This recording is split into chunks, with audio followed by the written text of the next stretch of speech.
91 for the second consecutive game. They shoot 56%, 13 to 35 from three, 32 assists. They did it all. And of course, the number one bench in the league does it again for 58 points.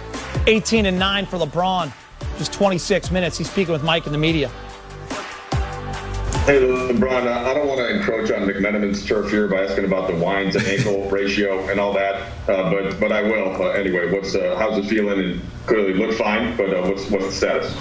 I mean, it's been better, but it feels pretty good. Obviously, tomorrow, once I go to sleep and lay down, will be the telltale sign of how good or how not good it is. So I don't want to say I'm looking forward to that, but we'll see tomorrow.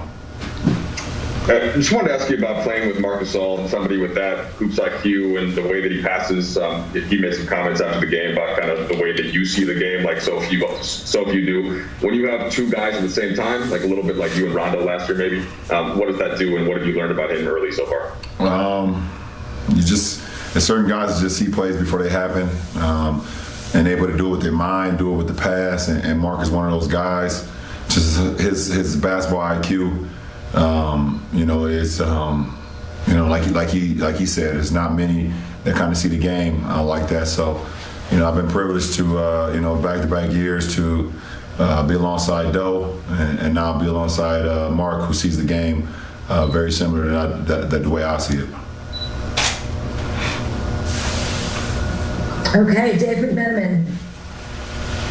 LeBron, you mentioned the other night when talking about your offense that you could have had 40 assists. Tonight you have 32, put 6 guys in double figures when AD doesn't even play. What are the offensive metrics and goals? What should they be for this collection that you guys have with the Lakers this year? There's no we don't set out a goal for how many assists we want to have per night, but we want to move the ball. We shouldn't take many bad shots, if any at all, because we have so many body movement, player movement, and we have so many guys that can just make shots. But we got guys that can make the right play, make the right pass, from Dennis to Marc to myself. You've seen some unbelievable passes from Kuz tonight, AC, and the list goes on and on. That the guys that could just make the right play. So, no one should ever feel pressured to take a bad shot when guarded, because we can always get the ball moving from side to side. Attract two defenders and get a sprain out. And as you saw multiple actions tonight, Kuz had a drive where he able to skip it to me, and I had a shot, but we had a greater shot to Marc, and Marc was able to drain that one. And then another instance where we moved the ball, shared the ball all the way around. KCP came off, could have fired a three, but he hit Marc again at the top of the key, and went back door and got an and one. So we have the ability to do some great things offensively. That's just not, it shouldn't be, feel pressure about it. Okay, Kyle Boone, please. Hey, LeBron. A couple weeks before the season, you shared on social media that you thought Kyle was going to be the breakout player of the year. What are you seeing from him so far? Obviously, when he makes threes like it was tonight, we all see that. But what do you see, sort of the edges of his game getting more refined to kind of fulfill that prediction? The game is just slowing down for him. His ability to score the ball, we all know about that. His shot-making ability, either guarded or unguarded. But what he's done this year so far, what he did through our short training camp, and what he did actually, later in the postseason, you started to see the extra pass. He started seeing plays happening, and you look at the pass that he had to KCP in transition tonight. You see the dump off that he had to Trez for a dunk. He's just starting to make plays and see plays, that he didn't see, in his first couple of years, and that's all part of growth. He's in year 4, and the game is just slowing down tremendously for him. And he's going out there and just playing the game. Okay, Dan Mikey, please. Hey, LeBron. How adaptable is this team going to have to be this year with guys kind of being in and out for whatever reason? And how adaptable do you think you guys look tonight? It seemed like nobody tried to do too much is kind of the takeaway. Yeah, that's going to be our identity. No one should ever feel like they need to do too much. Like we have so many players that can go out and and make plays. So no one should, like I said, no one should ever feel pressured to go and do too much. We are a ball movement team. We want body movement. It's great energy behind the pass.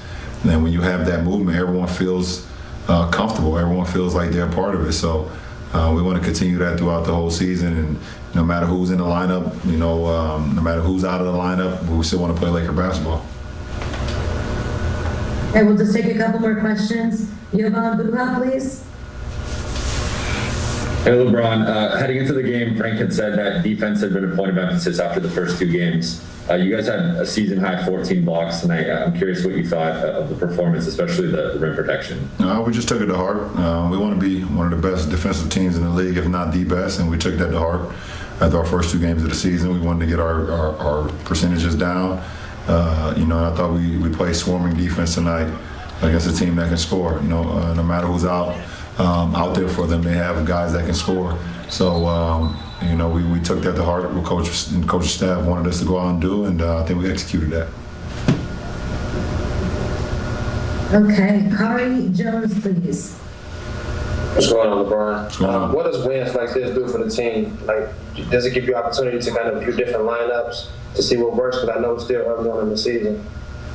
It's still early in the season, and we have the ability to play a lot of different combinations with our lineups, and a coach has the ability to play different guys and play a lot of guys. We have a lot of guys that's deserving of minutes. So who's ever out on the floor at that particular time is going to play Laker basketball, and that's all we ask of each other. We're going to hold each other responsible and hold each other accountable. So tonight was an example of that.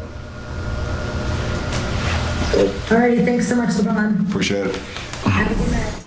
All right, LeBron James, check this out. He has tied Kevin Garnett, 4th best all time, 1,260 straight games with 10 points. Most games with 10 points or more, ties Kevin Durant for 4th all time. So that's pretty cool. The ankle obviously going to be a little sore fish, James, Allie, but we expect LeBron to be just fine, don't we? Yeah, he's gotten through little minor injuries and monitors himself very well. And I don't think he'll play if he feels he can't. But just listening to that interview there, it really makes Coach Vogel's job. I'm not going to say it makes it easier, but it really makes it easier to maintain his players when you got a leader like that talking about other players and what he sees in them. And sounds like a coach when he was doing the interview right there. I'm curious, Al. You spent so much time with him in Cleveland and in those trips to the finals, and obviously Kyrie was there, but he also had to lead those teams when guys were hurt all the way through the Eastern Conference. He had to take so much responsibility. We saw it here his first year, and then he got hurt. Last year, he took that role of point guard, but he also had Rondo. And now you see this team around him, and he doesn't have to do it every single night. How important is that, do you think, for LeBron James? Yeah, I just think when you think of the longevity and what he can still bring to the game at such a high level, it's one of the big storylines, and it's what we have been keeping our eye on with this team in particular, is that opportunities like now with the depth in which the Lakers possess, it just allows for him to, one, get his body right and be in a position to feel as best as he can. Because you look at moments like tonight, and was that Christmas? Two games out of 3, right? When you're tweaking an ankle and you have an opportunity to not lose footing and to continue to still grow as a team, even if he does have to take a game or so off. Because the one thing he takes a lot of pride in is durability, being available. But he's not going to be available at half go. He's a guy that's going to give it and make sure when he's out there, it's because he's going to be 100%. Especially this early in the season. We're 3 games in, Fish, right? Yeah, we're 3 games in, but we have to remember this is an unprecedented short runway for the Lakers, for the Heat, for players that play deep into the postseason. 71, 72 days between the end of the 20 season and then now the beginning of 2021. So I believe LeBron he's figuring out how he's going to need to manage himself in a different way than he has in any other situation in his career. But I think we can all trust that he's going to take the time to figure out that process. Nights where he can get 18, 7, and 6, and they can win by 30. We're okay. he's cool. Okay. He's going to take it. And then there's going to be nights where he knows he needs to put the hammer down and get him over the hump. All right, still to come on Access, Kyle Kuzma with the dish, Caldwell Pope.